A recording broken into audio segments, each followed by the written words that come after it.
함께 우리의 마음과 뜻을 다하여 주님을 예배하는 이 시간 되길 바라며 우리 다 함께 찬양으로 나아가겠습니다.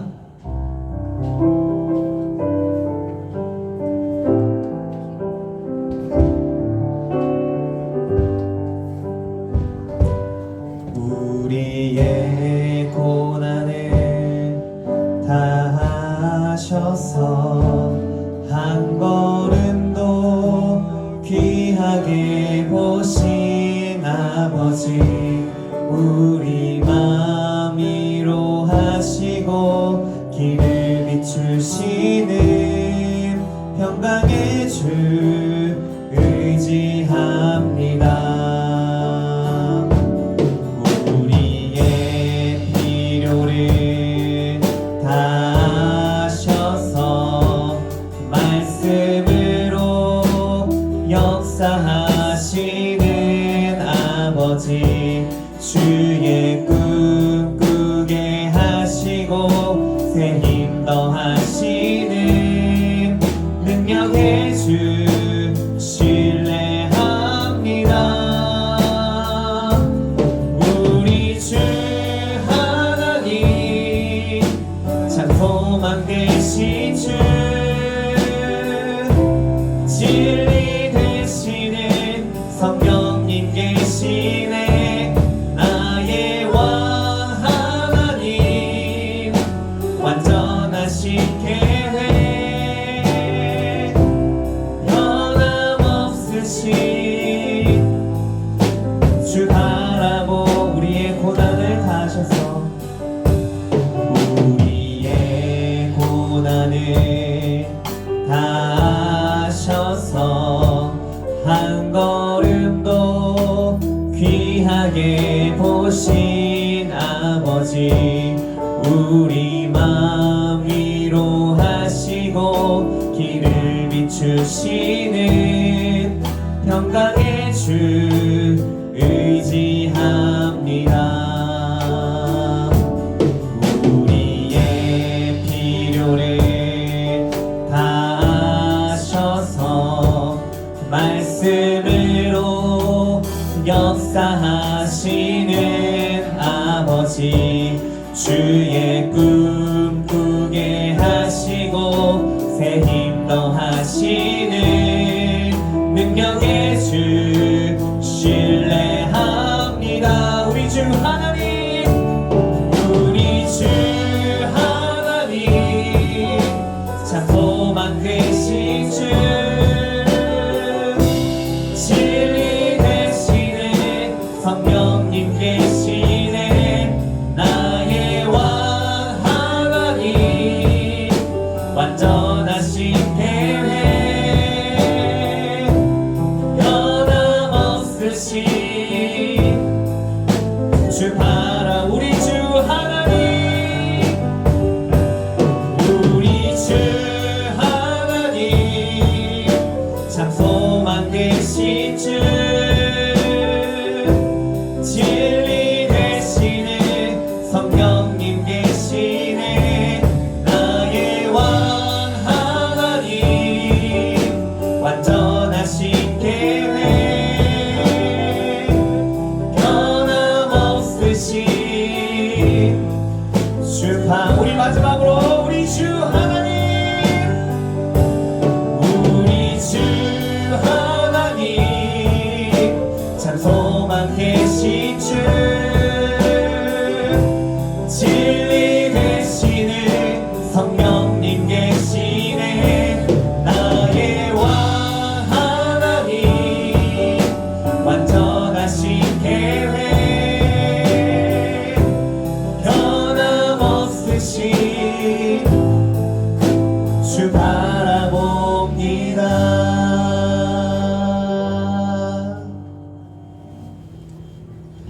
바다보다 넓고 넓은 주님의 사랑으로 우리 한번 끼어 들어가 보도록 하겠습니다. 함께 손뼉 치며 찬양 드리겠습니다.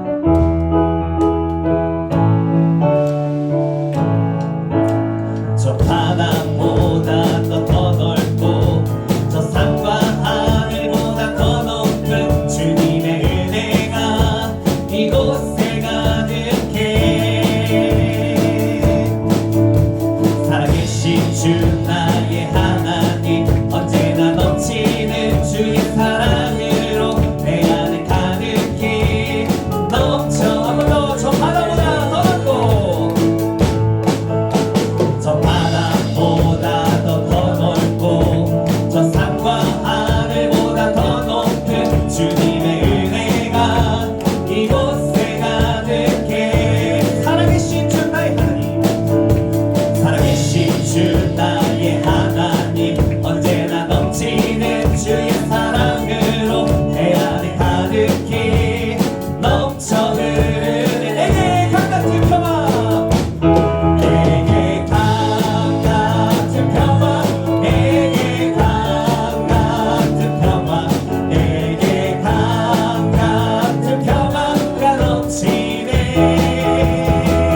우리의 모든 근심과 걱정을 모두 주님께 맡기며 기쁨으로 나아가길 원합니다.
주를 바라볼 때 새 힘 주시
품속에서 고통 중에 태어났지만 나를 구원하신 하나님, 날 택하시고 존귀케 하셨네. 내 평생에 여호와를 섬기며 그 말씀만 따라 살아가리. 주의 집에 나 항상 거하리니. 원컨대 주께서 나에게 복에 복을 더하사 나의 지경을 넓히시고 주의 손으로 나를 도우사 나로 환난을 벗어나 근심이 없게 하옵소서. 잘 들립니다. 내가 엄마 품속에서, 내가 엄마 품속에서 고통 중에 태어났지만 나를 구원하신 하나님, 날 택하시고 존귀케 하셨네. 내 평생에 여호와를 섬기며 그 말씀만 따라 살아가리. 주의 집에 나 항상 거하리니. 원컨대 주께서 나에게 복에 복을 더하사 나의 지경을 넓히시고 주의 손으로 나를 도우사 나로 환난을 벗어나 근심이 없게. 내가 전심으로 여호와께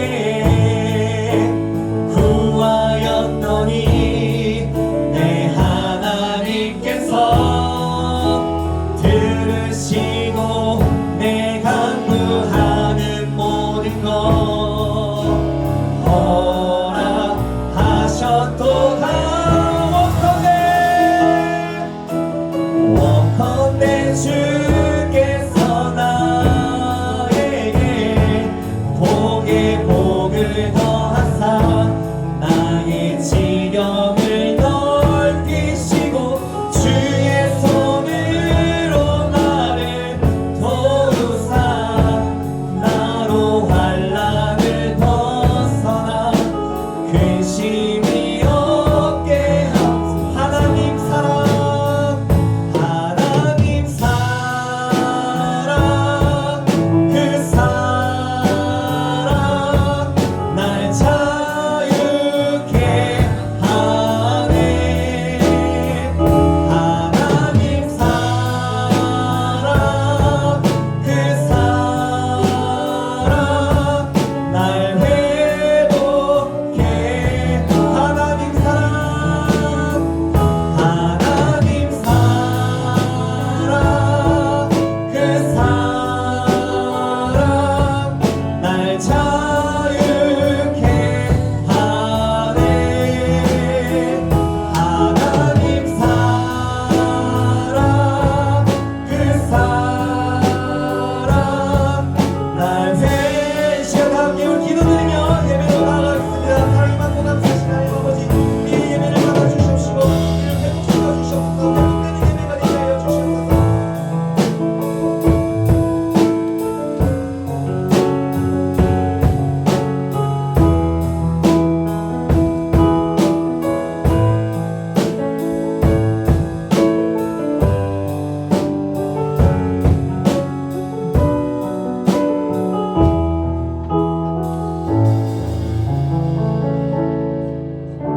사도신경하심으로 신앙 고백 드리도록 하겠습니다.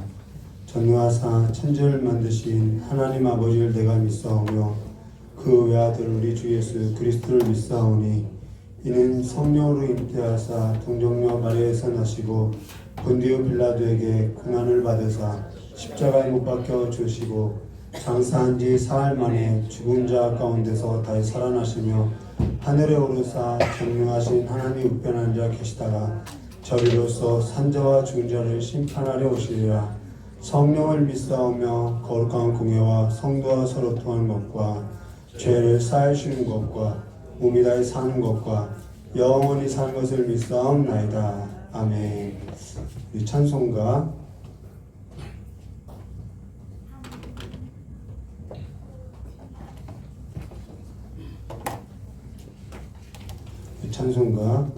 주부에는 400장이라고 나와 있는데요. 찬송가 172장 부르도록 하겠습니다. 찬송가 172장 부르신 후에 우리 김종인 권사님 나오셔서 대표로 기도해 주시겠습니다.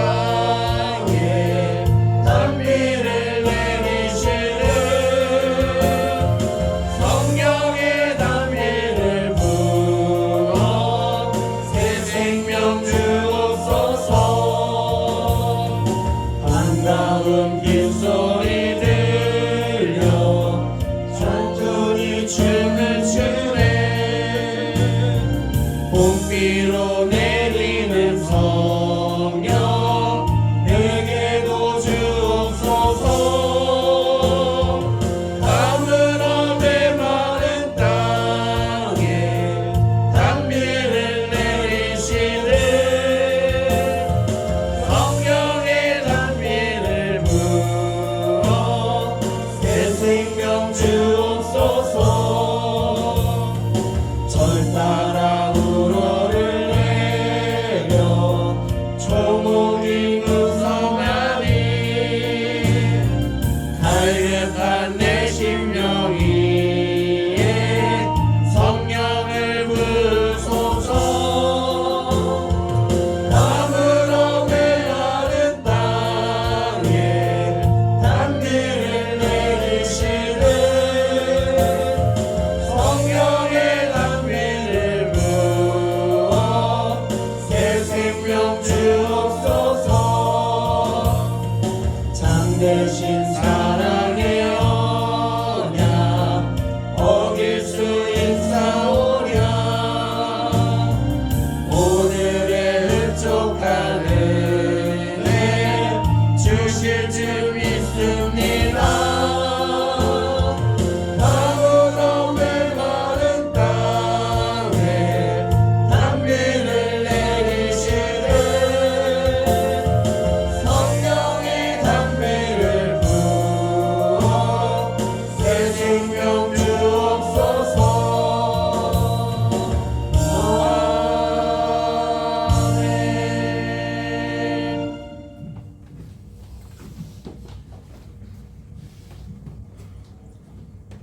기도드리시겠습니다. 거룩하시고 감사하신 하나님 아버지, 오늘도 우리 하나님께서 저희들을 사랑하여 주시고 인도하여 주셔서 주일 예배로 영광 돌리게 하여 주심을 진실로 감사드립나이다. 주님께서 부르지 않으면 올 자가 없다고 하신 하나님 아버지, 저희들 심령대로 불러주시고 예배 자리에 인도하여 주셔서 주님께 예배할 수 있는 귀한 날을 허락하여 주시고 복된 날을 허락하여 주심을 진실로 감사드리옵나이다. 귀하신 하나님 아버지, 저희들 세상과 더불어 살면서 주의 아버지 하나님 앞에 다 드리지 못한 아버지 하나님 모든 죄를 용서하여 주시옵시고, 또한 아버지 하나님의 크신 은혜와 은총으로 이 시간 새롭게 되기를 간절히 기도드렸고 원합나이다. 저희들 귀한 시간 은혜 받기를 원합나이다. 하나님 아버지 그 은혜로 인하여 아버지 하나님 세상에서 세상과 동행하고 살 때에 주여 아버지 하나님 저희들 발걸음이 저희들 마음들이 세상에 향하지 아니하고 오직 아버지 하나님 길 좁은 길 아버지 하나님 생명의 길로 저희들 불러 모아 주시기를 간절히 기도드렸고 원합나이다. 오늘도 살아서 역사하시는 좋으신 하나님 아버지 저희들 아버지 하나님께 간절히 기도드렸고 원하옵기는 아버지 하나님 가정도 세워주시고 또한 아버지 하나님 귀한 예배로 귀한 은혜 받는 귀한 시간 되게 하여 주셨사오니 주여 아버지 하나님 그 가정 또한 아버지 하나님께서 살펴주시고 은혜 베풀어 주셔서 가정마다 주 안에서 아버지 하나님 형통한 은혜를 충만케 하여 주시고 복의 복을 더하여 주셔서 주 안에서 아버지 하나님 참 평안을 누릴 수 있도록 은혜를 베풀어 주시기를 간절히 기도드렸고 원합나이다. 귀하신 하나님 아버지 이 참 좋은 기회를 세우시고 또한 아버지 하나님 많은 영혼들을 아버지 하나님 불러 모아 주셨사오니 진실로 감사드리옵나이다. 저희들 맡은 바 본분을 아버지 하나님의 은혜대로 아버지 하나님 행하게 하여 주시고 또한 아버지 하나님께 더 드리기를 간구하는 저희들 심령들이 되게 하여 주시기를 간절히 기도드렸고 원합나이다. 귀하신 하나님 아버지 담임 목사님 또한 아버지 하나님 선교 있습니다. 주여 아버지 하나님께서 그 선교 지휘에도 늘 함께 해주셔서 아버지 하나님 많은 영혼들이 주를 믿고 구원받아 아버지 하나님 주의 백성들이 될 수 있도록 은혜 베푸시고 또한 아버지 하나님 영육간의 강건함도 허락하여 주셔서 그 사역에 아버지 하나님 피곤치 않고 고단치 아니하도록 우리 성령 하나님께서 늘 보살펴 주시고 함께 해주시기를 간절히 기도드렸고 원합나이다. 귀한 시간도 아버지 하나님 귀한 목사님 또한 세우셨사옵나이다. 그 입술을 통하여 아버지 하나님의 귀하신 말씀을 선포할 때에 정말로 아버지 하나님 귀하고 귀하신 말씀으로 저희들 은혜 받게 하여 주시고 그 은혜 위에 은혜를 더하여 주셔서 아버지 하나님의 자녀로서의 사명을 잘 감당케 하여 주시고 어느 곳에 있든지 저희들 주님의 자녀임을 외치는 자들이 될 수 있게 하여 주시고 아버지 하나님 어둠들을 예수 그리스도의 이름으로 다 아버지 하나님 물리칠 수 있는 믿음을 허락하여 주시옵소서. 귀하신 하나님 아버지 지금 아버지 하나님께 저희들 마음을 모아 예배합니다. 주의 아버지 하나님께서 항상 은혜 주시고 베풀어 주시는 은혜 감사드리오며 아버지 하나님께서 영광 받으시기만을 간절히 기도드렸고 원합나이다. 저희들 항상 주님께 예배하는 자리에 불러 모아 주시고 또한 아버지 하나님 마음을 다하여 주님께 영광 돌리는 귀한 삶들이 될 수 있도록 은혜를 베풀어 주시옵소서. 이 모든 시간을 우리 하나님께서 보살펴 주시고 은혜 베푸실 줄 믿고 감사드리오며 귀하고 귀하신 예수님의 이름으로 간절히 기도드리옵나이다. 네, 오늘 우리 함께 나눈 하나님 말씀은요 사도행전 10장 44절부터 11장 19절로 되어 있는데 18절까지입니다. 우리가 오늘 교도할 하나님 말씀은요 그래서 사도행전 11장 1절부터 18절까지 교도하도록 하겠습니다.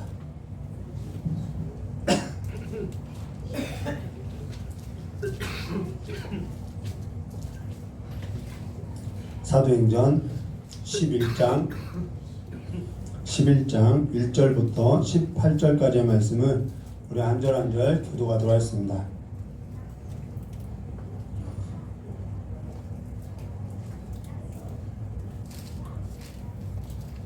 제가 먼저 기도하도록 하겠습니다. 유대에 있는 사도들과 형제들이 이방인들도 하나님의 말씀을 받았다함을 들었더니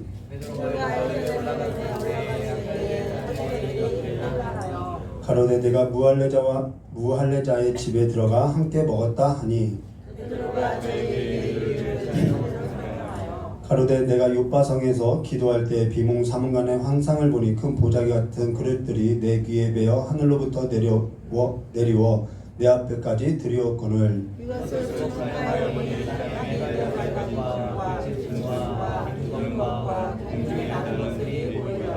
또 들으니 소리가 있어 내게 이르되 베드로야 일어나 잡아먹으라 하거늘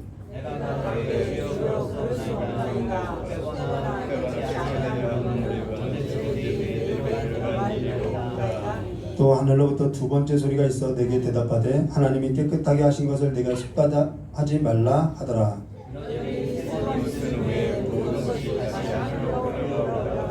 마침 세 사람이 내 우거하는 집 앞에 섰으니 가이사라에서 내게로 보낸 사람이라.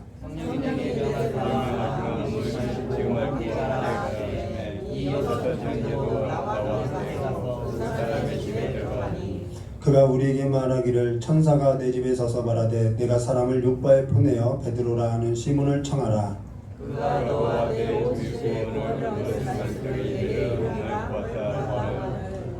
내가 말을 시작할 때 성령이 저에게 임하시기를 처음 우리에게 하신 것 같이 하는지라.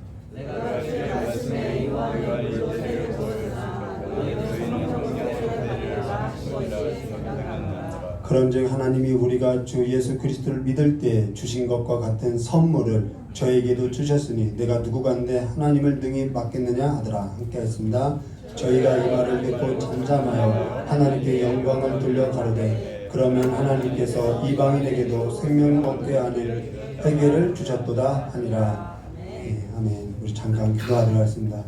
좋으신 하나님 아버지, 우리의 삶에 있어서 다른 것은 몰라도 하나님의 말씀의 권위 앞에 우리의 모든 것을 다 내려놓고 살 수 있도록 복을 내려주시길 간절히 원하오며 귀하신 예수님의 이름으로 기도드리옵나이다.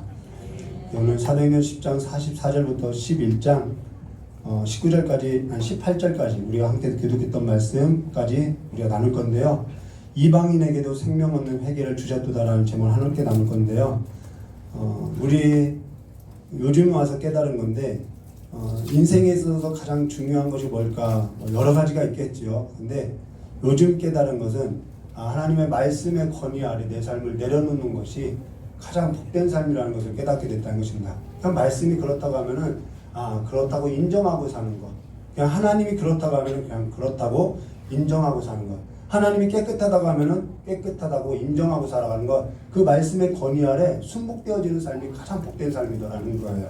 저 여러분이 그러한 삶으로서 내가 고민하고 왜 깨끗하지 않는데 깨끗하게 했느냐 이렇게 고민할 것 없이 순복되어지는 그 평안함 가운데 살아가시기를 주님의 이름으로 축원합니다. 주부에 보면 오늘 설교 제목이 예루살렘 회의라고 되어 있어요. 근데 예루살렘 회의가 아니라 이방인에게도 생명 얻는 회개를 주셨도다라는 것이 맞아요. 사도행전 15장 1절과 21절의 말씀 보시면은 거기에 예루살렘 회의가 있는데 제가 사도 베드로가 예루살렘 교회에 와서 이방인에게도 세례를 주었다라는 이 보고가 그 예루살렘 회의인 줄 알고 착각해서 제목을 잘못 붙여놨습니다. 그러면서 예루살렘 회의가 아니라 베드로가 이방인 고넬료 가정에 가서 성령 받는 일을 보고 예루살렘 교회에 와서 본교회죠. 예루살렘 교회가 본교회에 와서 보고한 내용으로 우리가 지난 시간에 나눴던 이방인 고넬료 가정에 있어서 성령이 임했다. 이것에 있어서 우리가 함께 나눴고 오늘 또 이어서 함께 나눌 것입니다. 구원이요. 지금 이방인에게 구원이 일어났다라는 거예요. 성령이 임했다라는 것은 구원이 임했다라는 거예요. 구원의 역사가 있다라는 거예요. 사실 오늘 우리에게 구원이 없다면요, 우리는 늘 절망 가운데서밖에 살 수 없다라는 거예요. 늘 절망 가운데서밖에 살 수 없어요. 때로는 우리가 구원에 있어서 내 현실에 비하면은 이 구원이 너무나도 작고 빈약하고 가난하기 때문에 내가 예수 믿고 구원받은 것밖에 없다라고 하나, 오늘 우리에게 있어서 임한 이 구원은요, 내가 모든 걸 걸고요, 내가 전부를 걸어도요 얻을 수 없는 하나님의 선물이 구원이라는 거예요. 내 생명을 걸어도요 얻을 수 없다라는 거예요. 오늘 우리에게 임한 이 구원이라는 것은 내 전부를 걸고 내 모든 걸 건다고 해도 이건 얻을 수 없다라는 거예요. 근데 오늘 우리가 착각하고 있는 것이 뭐냐면은 이 구원이라는 것이 마치 내가 어떠한 선을 행할 수 있을 정도로, 내가 어떠한 선을 행하고 어떠한 삶으로서 내가 얻을 수 있는 정도로 본다라는 거예요. 현실 가운데 내가 어떠한 노력이나 수고의 그 대가로서 얻을 수 있는 정도로 여기고 산다라는 거예요. 그러나 구원은요 그럴 수 없다라는 것입니다.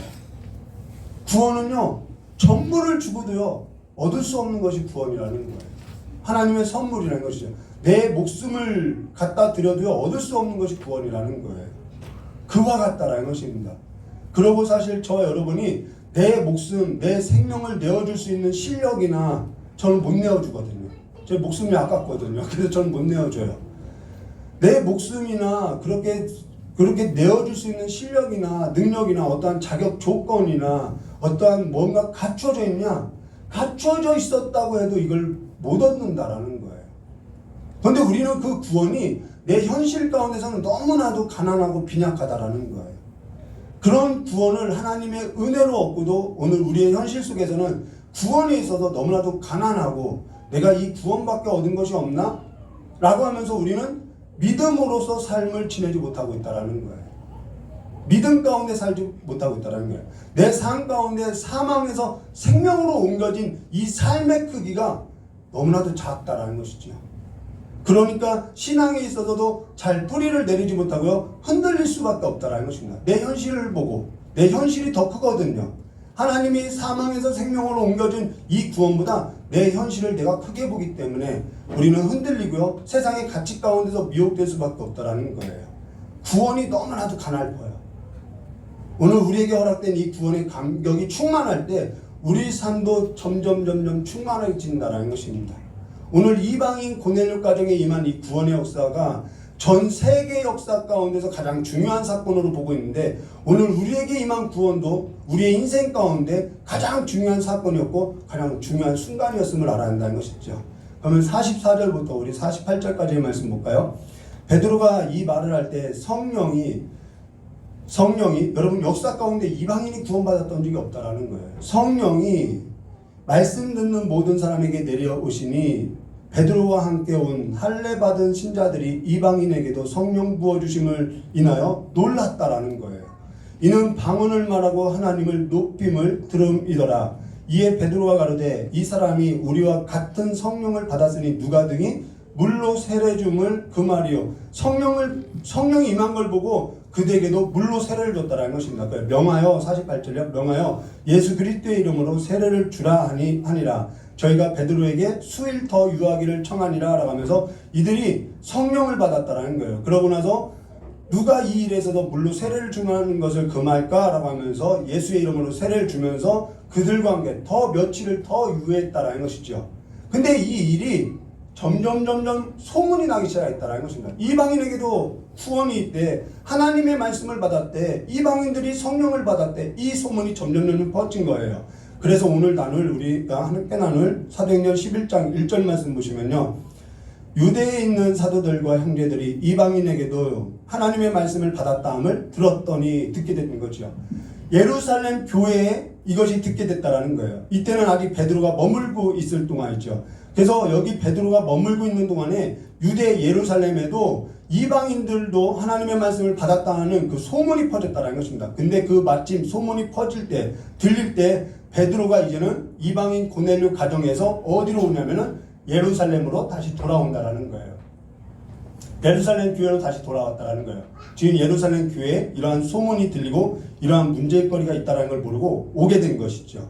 그로 인해서 2절과 3절 말씀 볼까요? 베드로가 예루살렘에 올라갔을 때 할례자들이 힐난하여, 이때 당시 예루살렘 교회는요 할례 받은 사람들이 그리스도의 복음을 듣고 그리스도인들이 된 거예요. 유대인 그리스도인이라고 하죠. 자, 2절과 3절이요. 베드로가 예루살렘에 올라갔을 때 할례자들이 힐난하여 비난하여 가로되 내가 무할례자의 집에 들어가 함께 먹었다 하니, 여기서 할례자라는 것은 유대인을 가리키죠. 지금 이들이 할례자들이, 유대인들이 베드로에게 내가 무할례자의 집, 그러니까 이방인의 집에 들어가서 함께 먹었다라고 지금 비난하고 있다라는 거예요. 어떻게 그럴 수 있느냐? 지금 이들이 누구냐면은 예루살렘 교회 본 교회의 성도들이라는 것이죠. 전에 오래전 일이에요. 월드비전을 보는데 조용기 목사님이 선교 현장에서 민속 옷을 입고 이렇게 춤을 추는 모습을 보았어요. 저는 이제 조용기 목사님을 좀 예전에는 좋아했어요. 근데 조용기 목사님이 과연 이 불교 국가에 가서 정말 저들하고 어울릴까? 막 이런 생각을 했는데, 근데 조용기 목사님이 선교지에 가서 불교 국가에서 민속 옷을 입고 막 춤을 추는 거예요. 그 복장이 약간 스님 복장 같았어요. 그래서 그걸 보고 저로서는 약간 충격이었죠. 어떻게 조용기 목사님 같은 분이 큰 목회자가 스님 복장 같은 그 옷을 입고 불교 국가에서 믿지도 않는 그들과 함께 춤을 출 수 있을까? 이러한 생각을 했다라는 것이죠. 아직 저의 인식 가운데는 그러한 선민적인 우월감이 있었다라는 거예요. 그걸 믿음이라고 믿고 있었다라는 것이죠. 무슨 말이냐면요, 구원에 있어서 하나님의 큰 그림에 있어서 보지 못하니까요, 현실 가운데 하나님의 구원의 역사를 좁게 보고 하나님의 계획이 들어와 있지 않으니까 삶이나 인생에서나 모든 것이 시야가 좁더라는 것이죠. 제 시야가 좁더라는 거예요. 크게 보지 못하고 넉넉하게 보지 못하고 수용하지 못하고 품어보질 못하더라는 것이죠. 사실 지금도 이러한 장벽이 우리 안에 세대 간에도 얼마든지 있을 수 있다는 것입니다. 하나님의 큰 계획을 보지 못할 때 이러한 일이 일어난다는 거예요. 하나님은 유대인과 이방인을 넘어서 모든 민족에게 모든 열방 가운데 하나님의 구원의 역사가 있었다는 것이죠. 그런데 우리는 내 시야가 좁으니까 그 그림을 보지 못하고 있다는 거예요. 그냥 내 현실에만 묻혀 있다는 것이죠. 근데 예루살렘 교회가 지금 베드로에게 내가 무할레의 집에 들어가 함께 먹었다 비난할 때 4절 말씀에 이렇게 말씀하죠. 베드로가 저희에게 이 일을 차례로 설명하여, 이 일을 어떠한 일이냐면은 고넬료 집, 이방인 집에 가는 일에 있어서 차례로 설명했다라는 거예요. 그러고 나서 그 이야기를 듣고 나서 어떠한 결과가 나오냐면은 17절과 18절. 그런즉 하나님이 우리가 주 예수 그리스도를 믿을 때 주신 것과 같은 선물을 저에게도 주셨으니 내가 누구간데 하나님을 능히 맡겠느냐. 하나님 권위 아래 순복되지요. 저희가 이 말을 듣고, 여러분 선물이에요. 여기 선물이라고 이야기했어요. 18절에요. 저희가 이 말을 듣고 잠잠하여 하나님께 영광을 돌려 가로되 그러면 하나님께서 이방인에게도 생명 얻은 회개를 주셨도다 하니라라고 인정됐다라는 것입니다. 인정되고 나니까 그들의 인식이 변하죠. 인식이 변하니까요, 하나님께 영광을 돌리는 삶으로 변한다라는 거예요. 그러면 베드로가 이 일에 있어서 차례대로 설명한 것에 관해서 이들이 뭐라고 설명했길래 이들의 인식이 변했냐는 거예요. 이것이 오늘 우리에게 있어서 너무나도 중요하다라는 것입니다. 여기에서도 우리 함께 보조했습니다. 5절과 10절입니다. 가로되 내가 요바성에서 기도할 때, 이게 지난 시간에 나눴던 거죠. 비몽사몽간의 환상을 보니 큰 보자기 같은 그릇을 내 귀에 베어 하늘로부터 내려와 내 앞에까지 들이우거늘 이것을 주목하여 보니 땅에 네 발가지인 것, 들짐승과 기는 것과 공중에 나는 것들을 보이더라. 또 들으니 소리가 있어 내게 이르되 베드로야 일어나 잡아먹으라. 여기서 잡아먹으라는 것은 이방인에게 복음을 전하라는 것이죠. 내가 가로되 주여 그럴 수 없나이다. 속되고 깨끗하지 아니한 물건을 언제까지 내 입에 들어간 일이 없나이다 하니 또 하늘로부터 두 번째 소리가 있어 내게 대답하되 하나님이 깨끗하게 하신 것을 내가 속되다 말라 하더라. 이런 일이 3번 있은 후에 모든 것이 다시 하늘로 끌려 올라가더라. 여기 일어난 일이 지금 베드로가 이방인 고넬료 가정에 가기 전에 환상을 보았던 거라는 것이죠. 기도 중에 환상을 보았던 거라는 거예요. 이런 환상을 보았다라는 것입니다. 그러고 나서 11절과 첫 번째는 베드로의 설명이 뭐냐면은 내가 고넬료 집에 가기 전에 환상을 보았다라는 것이죠. 그러고 나서요 11절과 13절에요. 마침 3사람이, 이 고넬료가 보낸 사람이에요. 군인 하나, 하인 둘. 마침 3사람이 내 우거하는 집에 앞에 섰으니 가이사랴에서 내게로 보낸 사람이라. 성령이 내게 명하사 아무 의심 말고 함께 가라 하시매 이 6 형제도 나와 함께 가서 그 사람의 집에 들어가. 예. 여기서는 고넬료가 3사람을 보냈어요. 그래서 베드로가 제자 3명하고 누구에게 갔어요? 고넬료 집으로 다시 갔다라는 거예요. 그래서 12절에요. 성령이 내게 명하사 아무 의심 말고 함께 가라 하시매 이 6 형제도 나와 함께 가서라는 것은 총 7명이 갔다는 얘기죠. 그 사람의 집에 들어가니 그가 우리에게 말하기를 천사가 내 집에 서서 말하되 내가 사람을 욥바에 보내어 베드로라는 시몬을 청하라 라고 하는데 여기 몇 사람이 나오냐면 7사람이라는 것입니다. 처음에는 이방인 고넬료가 군인 1명과 하인 2를 욥바에 보냈죠. 욥바에 있는 베드로에게 보냈죠. 근데 베드로가 제자와 함께, 제자 3명과 함께 이방인 고넬료의 집에 들어갔을 때가 몇 명이냐면은 6 형제와 나와 함께 갔다. 총 7명이라는 것입니다. 그게 그렇게 중요하냐? 예, 중요하니까 이렇게 성경에서 써놨겠죠. 예, 그리고 지금 설명하는 것이죠. 성경에서 7이라는 수는 지금 7명인데 성경에서 7이라는 숫자는 우리가 완전수로만 기억하고 있어요. 그리고 2명이라는 것은 증인의 수로만 우리가 기억하고 있어요. 이것이 유대의 통념이라는 것입니다. 유대의 통념, 7은 완전수, 2은 증인의 수. 이것이 유대인들이 살아가는 그 사회적 통념의 숫자의 개념인데, 근데 여기 7이라는 수는 또 다른 의미가 있다는 것입니다. 이 7이 완전수인데 증인을 나타낼 때, 어떤 유대를 넘어서 전 세계적인 증인의 수를 나타낼 때가 7이라는 거예요. 완전수를 넘어서. 그래서 로마의 증인수는요 7명이 필요하다라는 거예요. 왜요? 그때 당시 세계의 중심이 로마였기 때문에요. 그래서 지금 유대의 그 사회적 통념을 넘어서 세계적인 증인의 수로서 나타난 것이 7명이다라는 거예요. 그걸 나타내는 거죠. 그러고 나서 14절과 15절 말씀 보시면은 그가 너와 내 온 집의 구원을 얻을 말씀을 내게 이르라 함을 보았다 하거늘 내가 말씀을 시작할 때 성령이 저에게 임하시기를 처음 우리에게 하신 것 같이 하는지라 라고 지금 성령이 임했다라는 거예요. 지금 뭘 보냐? 환상을 보여줬어요. 세계적인 증인의 수로서 7명을 보여줬어요. 그 다음 성령으로서 확증했다라는 거예요. 이것이 뭐냐면 하나님의 큰 계획의 그림이었다라는 것을 확증해주고 있다라는 것입니다. 이렇게 확증해주고 있다라는 거예요. 그러면은 이 이야기를 들었던 유대인들은요, 아, 이게 무슨 소리인지를 알 수 있다라는 거예요. 그래서 인정했다라는 거예요. 아, 이것이 하나님의 역사구나. 인정할 수밖에 없었다라는 것입니다. 그래서요, 이 세 가지로서 이들이 인정하게 되는데, 오늘 성경 말씀 자세히 보시면요, 이방인 고넬료 가정에 말씀이 선포될 때 성령이 임했다라는 거예요. 근데 처음 유대인들에게 임했던, 우리에게 하신 것 같이 성령이 임했다라는 것입니다. 오순절 성령이 임했던 것 같은 그러한 성령이 임했다라는 거예요. 그러면서 그들에게도 성령이 임한 걸 보고 베드로가 생각난 것이 뭐냐면은 하나님의 말씀 구절이 생각났는데, 그 하나님의 말씀 구절이 뭐냐면은 오늘 16절이라는 거예요. 내가 주의 말씀에 요한은 물로 세례를 주었거니와 너희는 성령으로 세례를 받으리라 라는 것이 생각났다라는 거예요. 그러면은 유대인이나 지금 이방인이나 무엇을 받았다라는 거예요? 성령으로서 세례를 받았다라는 것을 이야기했던 것입니다. 여러분 성령으로 세례를 받았나요? 여러분 다시 물어볼게요. 여러분 성령으로 세례를 받으셨나요?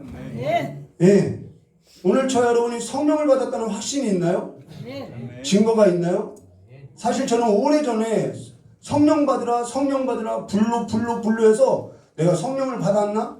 이 의심의 구름으로 꽉 차 있었던 적이 있었다라는 거예요. 그래서 내가 성령을 받았는지 그 고민하게 되고 한 3년 넘게를 씨름했다라는 거예요. 그러고 나서 하나님의 말씀에 있어서 확증을 얻고 나서 내가 믿은 것이 아니라 하나님의 말씀으로서 내가 성령 받았다는 것이 믿게 되었다는 것입니다.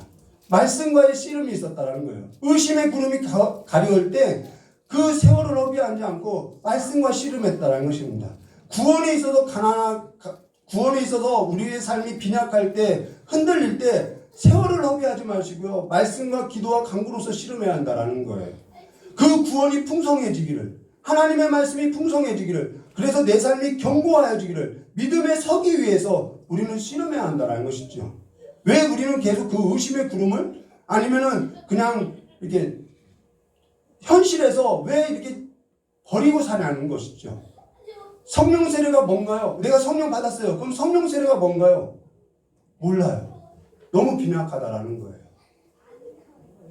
지금 베드로가 이방인 고넬료에게 처음 우리에게 하신 것 같이 저에게 성령이 임한 것을 내가 알겠다라는 거예요. 어떻게 알았나요? 확신하니까요.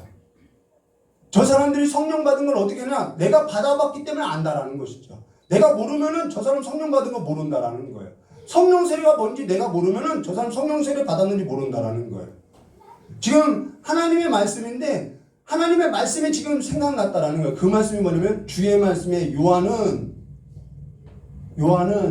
물로 세례를 베풀거니와 예수님이죠. 예수님은 성령과 불로써 세례를 준다라는 거예요. 지금 이 이야기라고 했다는 것은 성령으로 세례를 받으리라라고 말하고 있다는 것입니다.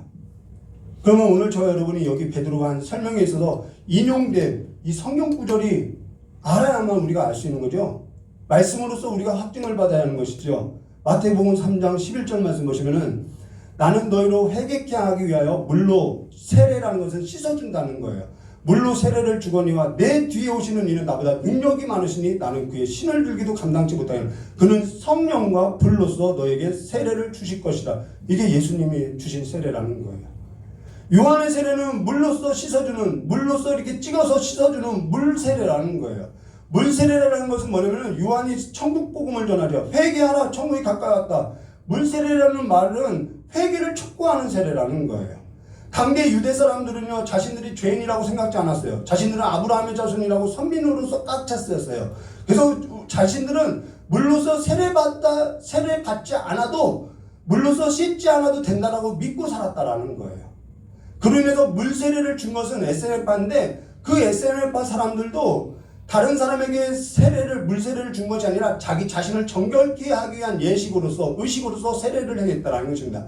근데 에스겔파였던 세례 요한이 회개를 촉구하면서 회개할 것이 없다고 하는 유대인들을 향해서 듣든지 아니 듣든지 그냥 광야에서 외치는 자와 같이 회개하라, 천국이 가까이 왔다면서 회개를 막 촉구시켰다라는 거예요. 그 말을 듣고 나서요, 사방의 사람들이 몰려들었죠. 마태복음 3장 5절과 9절요. 이때 예루살렘과 온 유대와 요단강 사방에서 다 그에게 나오니 자기들의 죄를 자복하고 이건 회개 세배라는 거예요. 물세례죠. 요단강에서 그에게 세례를 받더니 요한이 많은 바리새인과 사두개인들에게 세례를 베푸는데 오는 것을 보고 이르되 이 독사의 자식들아 누가 너에게 가르쳐 임박한 진노를 피하라 하더냐. 그러므로 회개에 합당한 열매를 맺고 속으로 이들은 아브라함의 자손이라고 우리는 죄가 없다고 했죠. 속으로 아브라함이 우리 조상이라고 생각지 말라. 내가 너에게 이르노니 하나님이 능히 이 돌들로도 아브라함 자손에게 혈통이 아니에요. 능히 이 돌들로도 아브라함 자손에게 하시리라. 이미 도끼가 나무 뿌리에 넣었으니 좋은 열매 맺지 않는 나무마다 불에 던지시라. 자, 불이라는 의미는 분명히 심판의 의미로서 선포됐다라는 거예요. 심판의 의미. 이 요한의 말을 듣고 겸손한 자들은 나와서요, 두려운 마음으로 자기 죄를 자복하고요, 물세례를 받았다라는 거예요. 회개에 합당한 열매를 맺는 삶으로서 하나님을 경외하고 구제와 기도를 했다라는 것입니다. 유대인들의 삶 가운데 이런 것이 일어났다라는 거예요. 이러한 삶이 고넬료 가정에도 일어나서 고넬료도 유대인들의 그 경건한 삶을 받고 하나님을 경외하며 구제와 기도를 해왔다라는 것이죠. 근데 그거는 회개에 합당한 물세례라는 거예요. 그냥 그냥 그러한 세례라는 것이죠. 그러면 성령 세례는 뭐냐는 거예요. 고넬료에게 성령이 임했다라는 것이죠. 그는 성령과 불로써 너에게 세례를 주실 거라는 거예요. 그러면 여기서 불로 하는 것이 성령 세례냐, 어떤 체험이 성령 세례냐, 갑작스러운 성령 세례가 그렇게 같이 임할 수도 있어요. 근데 우리가 성경 본문을 보아야죠. 마태복음 3장 13절, 손에 키를 들고 자기 타작마당을 정하사, 자, 예수님께서요, 손에 키를 들고 자기 타작마당을 정하사 알고고무와 곳간에 들이고 쭉정이는 꺼지지 않는 불에 던지시라. 불에 던지리라. 이거 심판을 말이죠. 그럼 심판의 반대가 뭐예요? 구원이죠. 예수님이 주시는 것은 우리에게 구원을 주신다라는 얘기를 이렇게 했다라는 것입니다.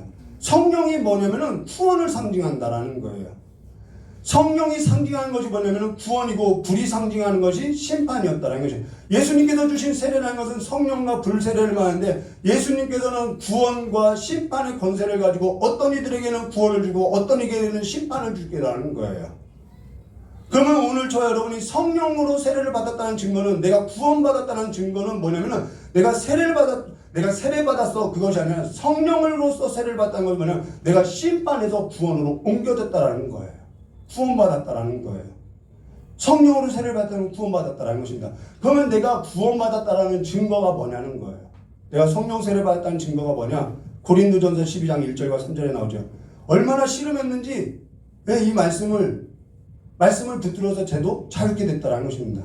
고린도전서 12장 1절과 3절. 형제들아, 신령한 것에 대하여 내가 너에게 알지 못하기를 원치 않으니 너희도 알거니와 너희가 이방인으로 있을 때, 저희가 다 이방인으로 있었죠. 너희가 이방인으로 있을 때 말 못하는 우상에게로 끄는 그대로 끌려갔느니라. 그렇게 우리가 끌려가면서 살았어요. 그러므로 내가 너에게 알게 하노니 하나님의 영으로 말하는 자는 누구든지 예수를 저주할 자라 하지 않고 또 성령으로 아니하고는 누구든지 예수를 주시라 할 수 없느니라. 성령으로 세례를 받은 자는 성령이 아니고는 누구도 예수를 주라고 할 수 없다라는 거예요. 그분이 나의 구주가 됐고요. 그분이 나를 사망에서 이 심판에서 구원을 옮겼기 때문에 그분이 내 구주가 됐다라는 거예요. 이 기쁨이 내 현실을 이기더라는 것이죠. 예수가 구원자라는 거예요. 예수가 심판에서 구원하신 구원자라는 거예요. 그걸 알게 되었고 그것을 깨닫게 됐다는 것입니다. 그 믿음이 오늘 현실과 세상을 이기더라는 거예요. 어떤 사람은 예수를 믿고도 성령 세례를 받았다고 하나 성령이 내주하면 예수를 믿고 예수를 믿어도 성령을 세례를 받아야 한다고 하나 아니요 성령 세례를 받으면 예수를 주로 시인한다라는 거예요. 그러나 성령 세례와 성령 충만은 다르죠. 성령 충만은 에베소서 5장 18절에 술 취하지 말라 이는 방탕한 것이니 오직 성령이 충만하는 바더라. 충만은 성령께 그 지배, 성령께서 지배하는 그 삶으로 내가 순복되어서 살아가는 것을 말하는 거예요. 여러분의 삶을 세상 나라의 영들 가운데 지배하는 삶에 두지 말고 이 말이라는 거예요. 성령이 지배하는 삶에 들어가라. 충만이라는 단어는 그래서 그 충만이라는 단어에서 뭐가 나오냐면 순종이라는 단어가 나온다라는 거예요.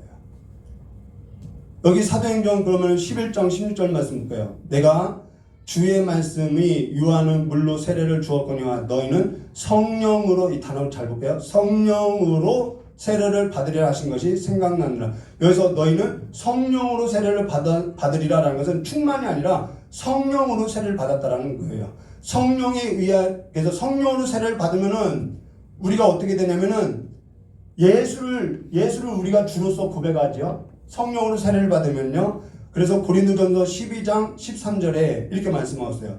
우리가 유대인이나 헬라인이나 종이나 자유자나 다 한 성령으로 세례를 받아 나오죠. 한 몸이 되었고 또 한 성령을 마시게 하느니라. 이게 성령 세례예요. 그래서 성령 세례를 받으면요. 예수를 주로 고백하고 우리 모두가 뭐가 됐다라는 거예요? 한 몸이 됐다라는 인식이 들어온다라는 거예요. 교회 안에서 한 몸이 됐다라는 인식이 들어온다라는 거예요. 예수를 고백하는 그 고백으로서 우리 모두가 이방인이나 유대인이나 어떠한 세대 간의 그 중요한 것이 아니라 어떠한 직분이 중요한 것이 아니라 한 몸이 되었구나 이 인식이 들어온다라는 거예요. 여러분 성령 받았나요? 그로 인해서 17절과 18절에 이 베드로의 설교를 듣고 설명을 듣고 그런즉 하나님이 우리가 주 예수를 믿을 때 주신 것 같은 선물을 저에게도 주었으니 내가 누구간데 하나님을 능히 받겠느냐. 예수로서 주로 고백하게 했으니 유대인이나 헬라인이나 다 한 몸으로 만들었으니 우리가 무슨 할 말이 있겠느냐. 저희가 이 말을 듣고 잠잠하여 하나님께 영광을 돌리며 예수 안 믿는 사람 예수 믿게 한 것이 가장 큰 영광이죠. 하나님께 영광을 돌리며 가로되 그러면 하나님께서 이방인에게도 생명 없는 회개를 주셨도다 아니라 구원을 주셨도다 하면서 영광을 올렸다라는 것입니다. 이게 선교라는 거예요. 우리 교회의 장점이 뭐냐면 선교지요. 예수 목사님의 그 치유 사역이지요. 저녁 때 어떤 권사님이 믿지 않는 남편분의 남동생 문제로 조금 어려웠는데 좀 관계가 껄끄러웠는데 그래도 남동생이 아프다고 하니까 기도해야 한다고 하길래 그 이야기를 듣고 잘했다고. 그것이 진짜 가족이라고 했어요. 그게 진짜 신앙 안에서 가족이라고 했어요. 혈연으로 맺어진 것보다 그것이 진짜 내가 아무리 껄끄러워도 그리스도 예수 안에서 그를 품는 것이 진짜 가족이라고 이야기했던 것입니다. 나와 관계가 껄끄럽냐가 아니라 그래도 어렵다고 하니까 아프다고 하니까 가장 먼저 기도하는 자로서 엎드려지는 것, 그게 진짜 자세, 그게 진짜 가족이라는 거예요. 성교가 그런 거라는 것이죠. 가족으로서 맺어졌다는 거예요. 돌봄인 것이죠. 다 같은 한 몸으로서 돌보는 것이죠.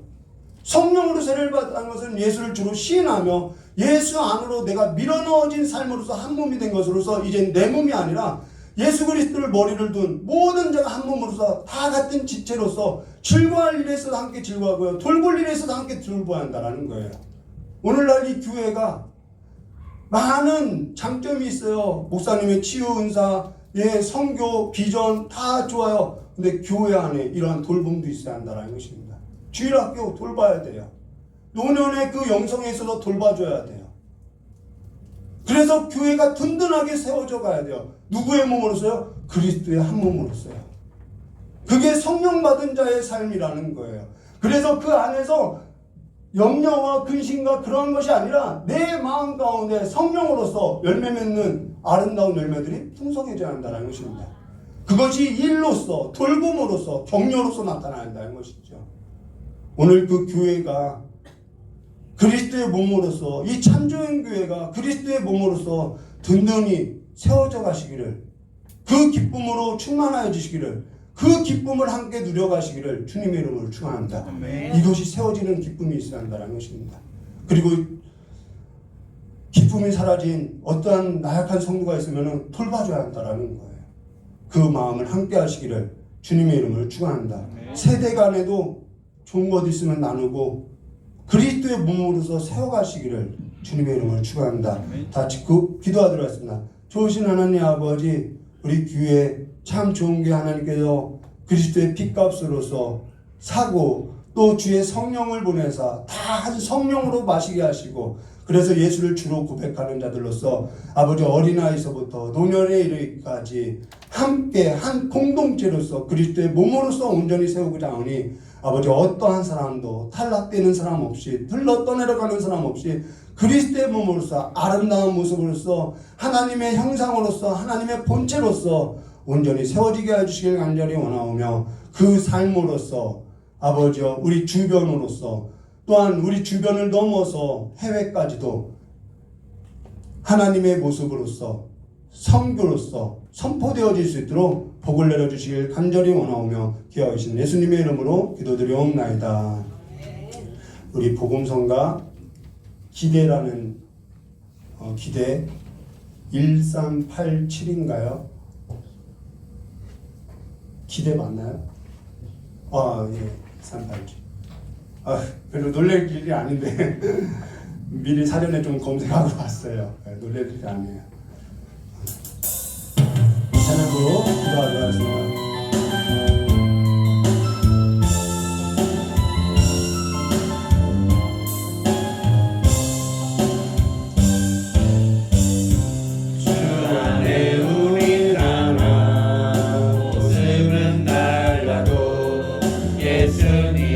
방금만 바라네.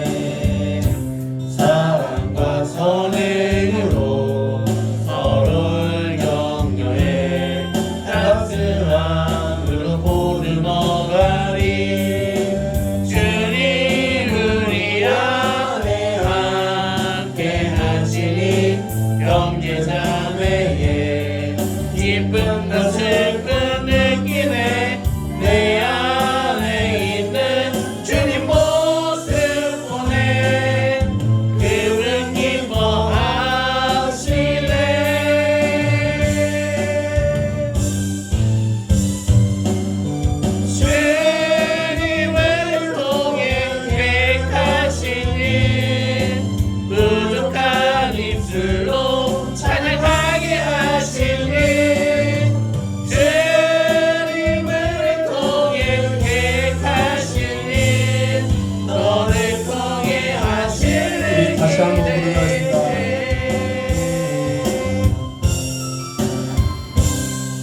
귀한 성도님들 아버지 상황 가운데서 하나님의 큰 그림을 보고 이제는 나아갈 수 있도록 저 역사해 주실 간절히 원합니다.